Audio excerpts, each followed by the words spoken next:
kid probably heard it in a rap song. It doesn't mean anything. Leave me alone! I'll shoot you! A passionate science teacher named Trevor Garfield, who has dedicated his whole career to helping his students and making a difference, lives in Brooklyn, New York, and teaches at the local Roosevelt Whitney High School. Despite the atypical school environment, dominated by gangsters and unruly students, Trevor tries his best to shape his students so that they can envision a better future for themselves and rise above the challenges they face each day. One morning, Trevor rides a bike to school and, to the surprise of his students, takes it into class. Now, I'm sure some of you are wondering why I brought this bicycle to class. Trevor then calls one of the students, named Taiwan, to the front and starts walking him through the demonstration. Harder. Harder. Hey, you Augie, check me out, you know what I'm saying? What? As the fascinated students admire the outcome and continue cheering on Taiwan, Trevor finds a book on his desk, casually flips it open, and is shocked to his core to read the numbers 187, which is the police code for homicide written on every single page. Trying to control his terror and remain calm, Trevor inspects the book to find out the owner and is even more horrified to learn that it belongs to a gangster student named Dennis Broadway, whom he had given a failing grade. Struggling to maintain his composure, Trevor slowly looks up to search for Dennis and sees that he's not there. Hoping to get ahead of the situation, before he even finishes his class, Trevor rushes off to see Principal Walter at his office and shares his discovery. That says 187, Walter. That's the police code for homicide. You know what your problem is? On the one hand, you think someone is trying to kill you. That's the least of your problems, Walter. Utterly disappointed by the lack of support, Trevor leaves the office, deep in thought about how he can protect himself. Moments later, as the bell rings and the hallways become filled with students rushing to their next class, Trevor becomes overwhelmed and carefully looks at each one to make sure that Dennis is not hiding in plain sight and waiting to ambush him. A few minutes later, Trevor looks at the security camera and suddenly sees Dennis approaching him from behind. However, before he can even react to this, his fear is unfortunately realized when Dennis reaches him, and despite all the witnesses around him, brutally stabs Trevor numerous times and flees the school. Luckily, after immediate intervention, Trevor survives the traumatic incident. Hoping for a fresh start, with no reminders of the horrific attack, once he recuperates, Trevor leaves everything behind and immediately moves to Los Angeles and settles down. 15 months later, one bright morning, Trevor receives a call. This is a subunit. Are you available for work? Sure. Trevor gets up, takes a shower, puts on his best suit, and prepares to leave. Then, too nervous to return to the job he loves, for the first time since the horrific ordeal that almost cost him his life, Trevor takes time to pray for strength and courage before he heads out. He then drives to the high school and gets there a few minutes later. All the way out next to the parking lot, last bungalow on the left. Trevor gets to class, and while the students, who don't even bother to look up and notice him, keep chatting among themselves, he writes his name on the board and starts addressing them, and soon gets their attention. The point I'd like to make is anyone here can be a scientist. Trevor proceeds to retrieve the chalk from the desk drawer and is shocked to see a gun hidden inside. Before he can process the discovery, Trevor is interrupted by a fellow teacher named Dave. Break it to you, Mr. Garfield. This is bungalow 84. You want bungalow 86. Trevor heads to his class, thinking about the gun he had discovered and wondering what would make a teacher carry that around, and finally finds it. There, before he even makes it through the door, he's shocked by what he hears. It's computerized, so it cries and shit. Then, as he proceeds inside, the students slowly and reluctantly take their seats, except a gangster and leader of a local tagging team called Cappin' Off Suckers, KOS, named Benny, who ignorantly and proudly looks out the window at the books sprawled out on the ground. You know how those books got outside? My name's Garfield. Speak Spanish, Mr. G? I am a real teacher. Whatever you say, OP. As he exits the classroom, Benny crumbles the paper, throws it at the teacher, and hits him in his back. Unbeknownst to anyone, this triggers the already traumatized Trevor, who is quickly transported back to that fateful day when he was stabbed in the back and feels the small crumpled ball of paper as if it were a ton of bricks. As Trevor struggles to control his shock and remain calm, the class starts laughing at his unexpected reaction and entertains themselves at his expense. Luckily, the bell rings soon, and the students rush out of class for their lunch break, which gives Trevor a moment to gather himself before heading to the teacher's cafeteria. Ellen Henry, computer science. Trevor Garfield. Suddenly, a gunshot is heard from outside, but as if it's a calm and harmless event, none of the teachers react, and Dave continues trying to get to know Trevor. What a schmuck. I'm giving advice to a guy with a purple heart. As he's speaking, Dave puts Trevor's scar with everything he knows of the horrific story and becomes shocked to realize who the new substitute teacher is. You know, getting stabbed doesn't make me a hero. What'd they do to the kid? Later, Trevor heads to class, channels all the overwhelming emotions and fears going through his head into his class, and, ignoring the students' defiance, tries to deliver the lesson. Our Martinez. The central nervous system and the lymphatic system. Trevor calmly approaches Cesar Sanchez's desk to inspect what he's writing. KOS. What's that? Tagging crew? Once again, the bell diffuses the rising tension, and before Trevor can enforce any of his orders, the students rush out of the class. Then, as Trevor proceeds to head back to his desk, he's shocked to find a shiv, just like the one Dennis used to stab him a few months back on Caesar's chair, picks it up and inspects it closely, wondering what would have happened if their interaction hadn't been interrupted, and becomes utterly grateful that he didn't have to find out. It was a pleasure meeting you. Once everyone leaves, Trevor stays back in class, processing everything and reflecting on his day until Ellen comes to see him. For what it's worth, Dave Childress thinks that you walk on water. Then, seeing Benny taunting her through the window, Ellen asks Trevor a question. When you were attacked, was it a random thing or did you know the boy who did it? Kid tells you he wants to kill you, you best believe him. That night, Benny goes out with his crew, and as they walk around, they find a man tagging a wall in KOS territory and confront him. Yeah, I got some silver in my sack. I could just clean it up for you. Thought, you know, I'll take care of it. Suddenly, Benny's ankle monitor starts beeping, forcing Benny to check it. Using his distraction to his advantage, the desperate man tries to run for his life, but is unfortunately quickly shot down and killed by Benny. Yo, Benny, come on, man, let's go. The next morning, in school, Trevor takes attendance in his class and notices that Benny is absent. Meanwhile, on the other side of town, Benny's ankle monitor, which has been cut off and dismantled, is discovered. A few days later, seeing Trevor's confusion over Benny's absence, a student informs him that none of his friends know where he is, and he hasn't been seen around his neighborhood either. Later, as Trevor leaves his class, he runs into Ellen. You know, Escalating did file for stress leave.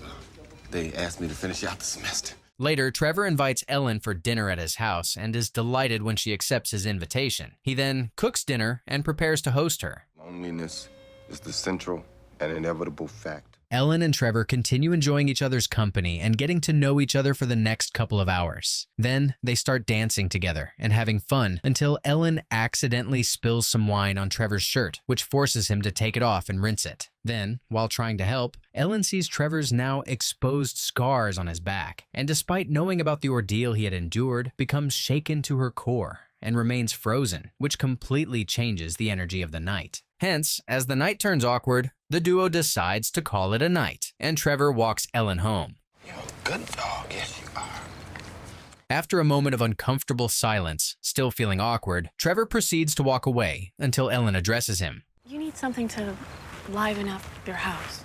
It flowers. Trevor returns home, cleans up, and beds, but despite being exhausted, sleep evades him. Hence, he gets up, goes out to his yard in the dead of night, and starts exercising, hoping to clear his head. A couple of days later, in class, hoping to raise his students' curiosity and interest in science and the lessons, Trevor prepares for a demonstration. His name is Snowball. Cesar, come up here. I want you to have a front row seat. Cursing under his breath, Caesar, who has become the leader of the KSO since Benny's disappearance, goes forward and takes the front seat. Read, please. Despite fearing the new ringleader, the students burst out in laughter over Caesar's inability to read well and start mocking him, until Trevor quiets them down. I calculated the dosage for a 1-year-old child. Should be awake in about 10 minutes. Full of anticipation, the students gather around Snowball and watch it intently to see if he will make it. Got yourself a murder case, Holmes.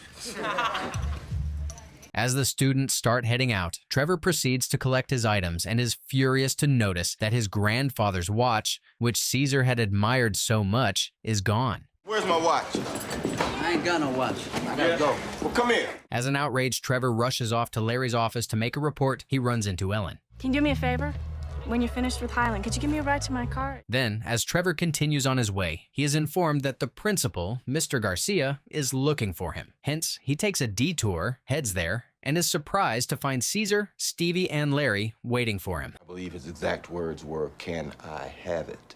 Do you really think they would come to you with the watch still in their pocket? The boys then confidently empty their pockets and smugly show that there's no evidence of the watch. You're excused, gentlemen.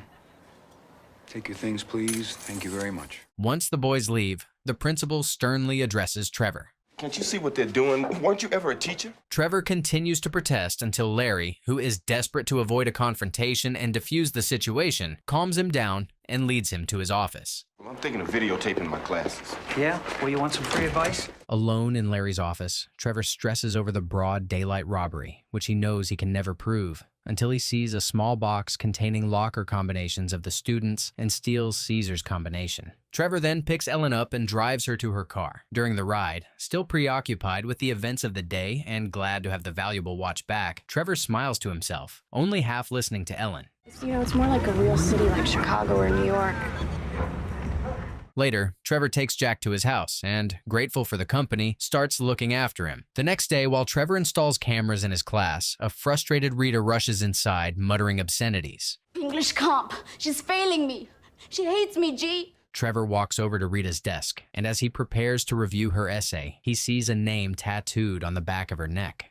It's because I look like I'm down for my neighborhood. Don't mean I'm stupid. That evening, Rita goes over to Trevor's house for a study session and is politely welcomed by him. Once he escorts her inside, Trevor goes to the kitchen to offer his anxious student a drink, and when he returns with a can of Coke, he's shocked out of his mind to find Rita completely naked. Flabbergasted, Trevor turns away and calmly asks Rita to put her clothes back on. Despite her teacher's best efforts not to embarrass her, Rita is mortified by the whole thing and starts crying. You don't have to thank me, Rita. I'm your teacher. Look, maybe we better meet in the library from now on, okay?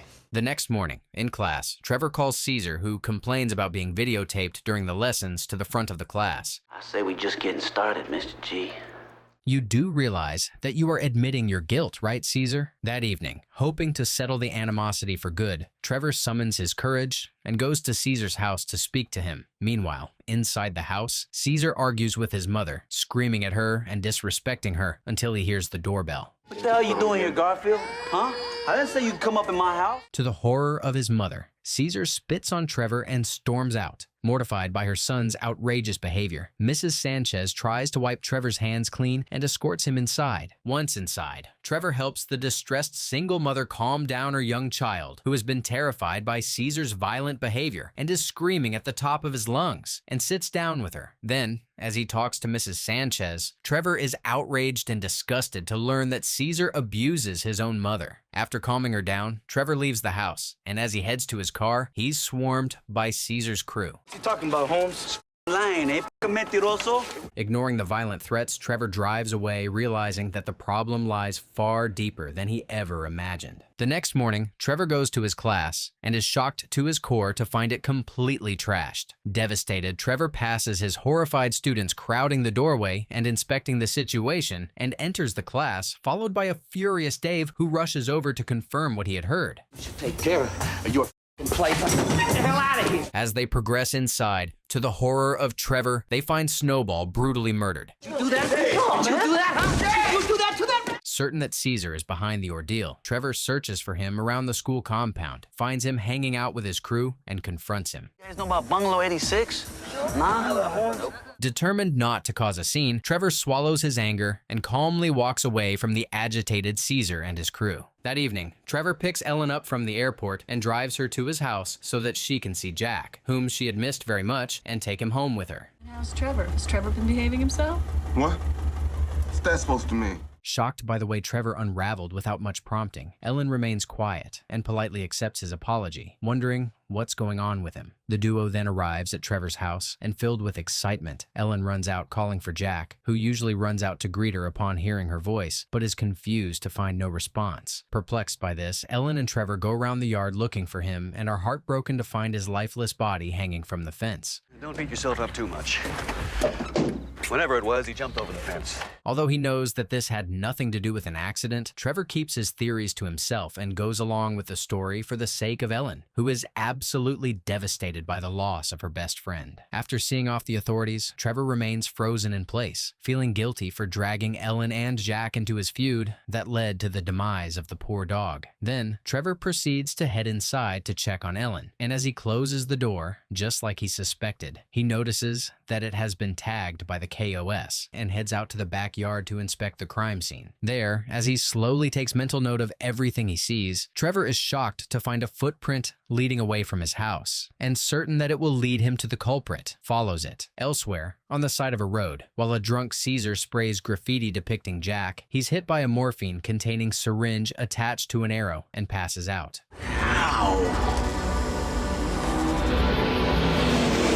Meanwhile, at Trevor's house, Ellen, who had fallen asleep on the couch, wakes up a couple of hours later and calls out for Trevor, but is confused to see no sign of him. Still in pain, Ellen momentarily dismisses this, starts searching for more aspirin tablets, and is utterly flabbergasted to find a rosary bead in one of Trevor's drawers. The next morning, Caesar wakes up confused, and as he tries to remember what had happened to him, he is shocked to his core to see that his right trigger finger has been chopped off. Utterly terrified, Caesar rushes to the hospital where the police come to take his account of what happened. Look, man, I know it was him. Listen to me, man. Bullshit. I swear to God, I know it was him. A few minutes later, a nurse is shocked to receive the chopped-off finger with the question, "Are you Don?" tattooed on it. Luckily for Caesar, the doctors managed to reattach his finger, and he was soon discharged from the hospital. A few days later, Trevor passionately conducts his class and is relieved to see it going without any unruly incident for the first time since his arrival. Come on, everybody wiggle them. You two G's in the back, flank. Excited and feeling hopeful that things may finally be looking up and going back to the way they once were, Trevor finishes his class and goes to see Ellen. So what happened to you the other night?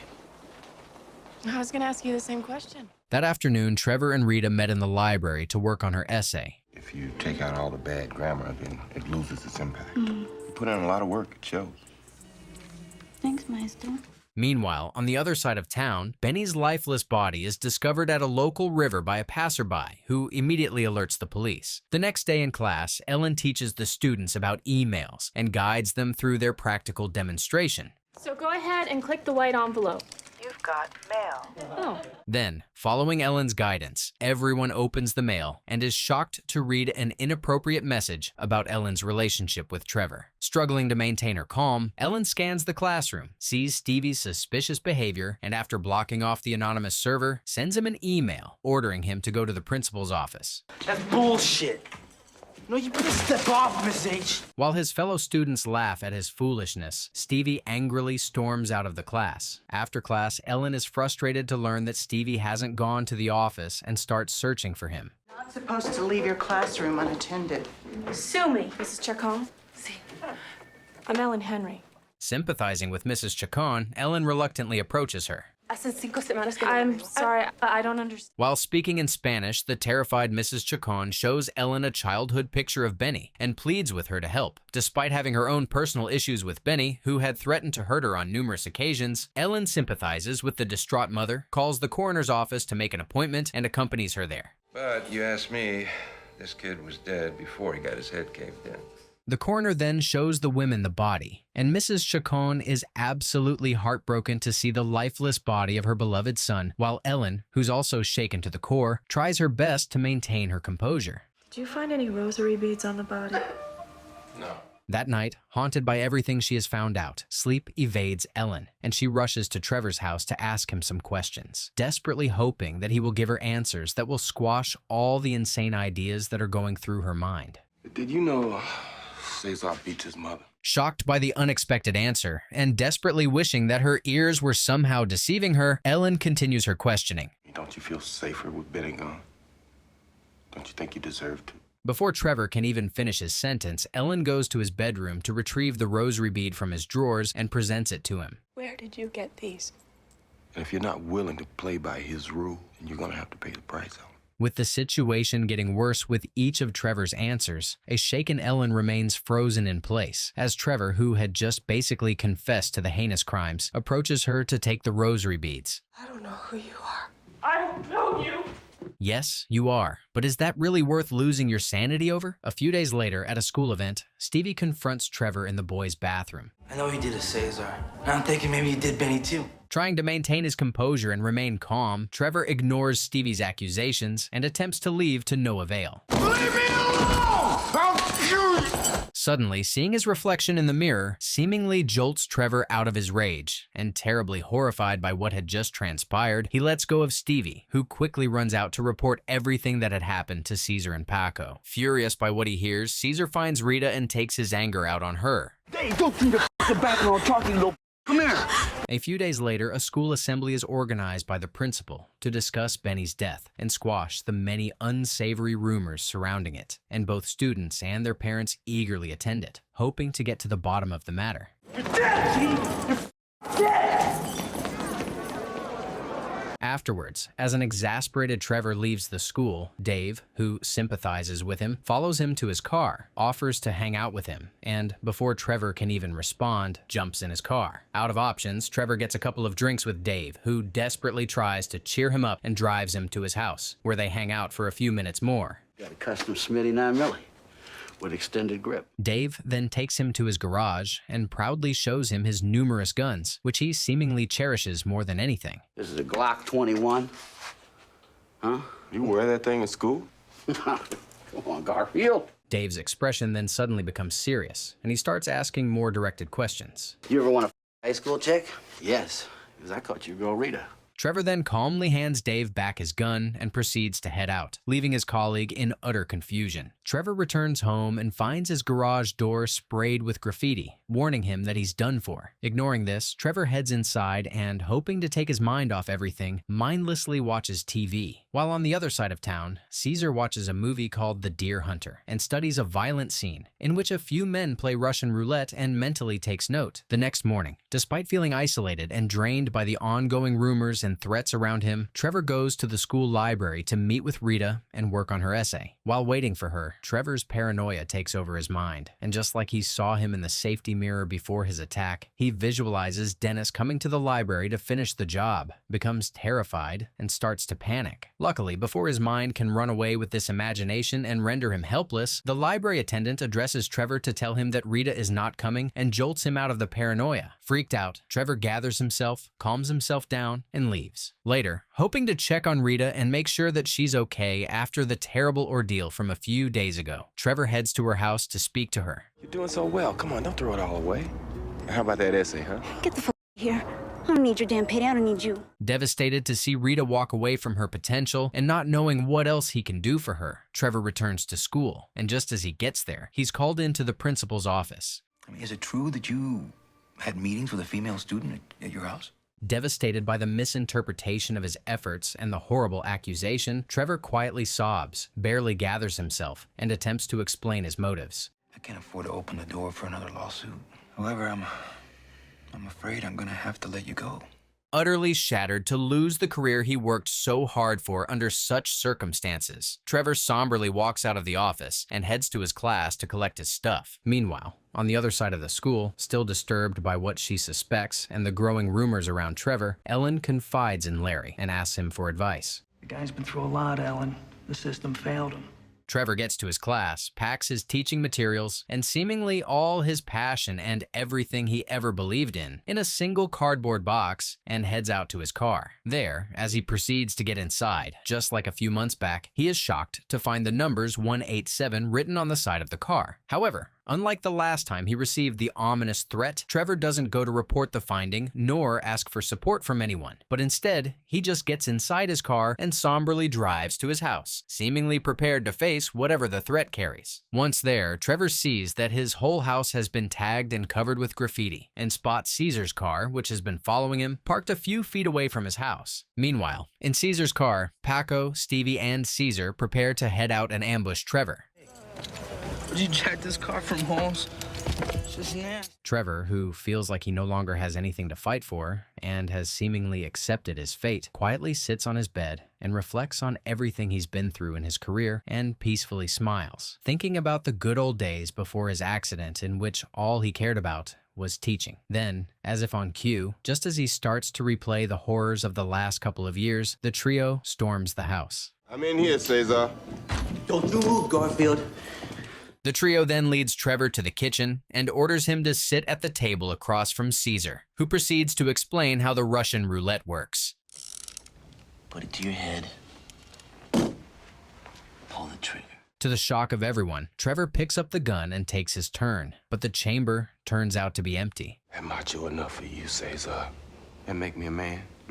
Trevor proceeds to take a turn once again, but still luckily ends up with an empty chamber. Not man enough to play your own game, Caesar? To the absolute horror of his friends, Caesar proceeds to take his turn but survives and is immediately cheered on by the duo. Oh, you got some respect back now?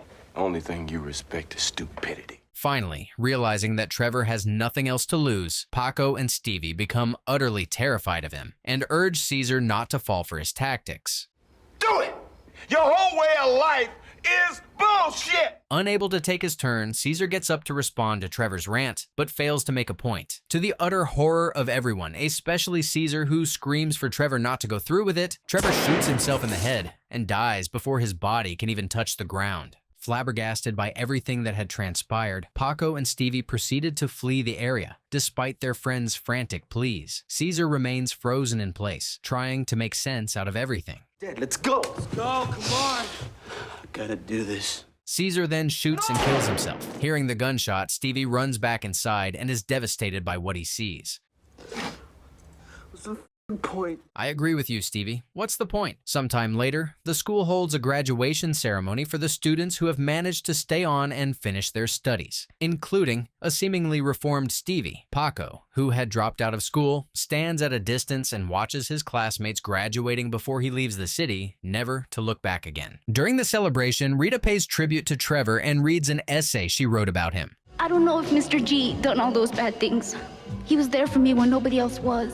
Elsewhere, Ellen, who has had enough of the insanities, decides to give up her career, resigns from her job, packs up her house, and moves away, crying over everything she had endured and all the lost souls.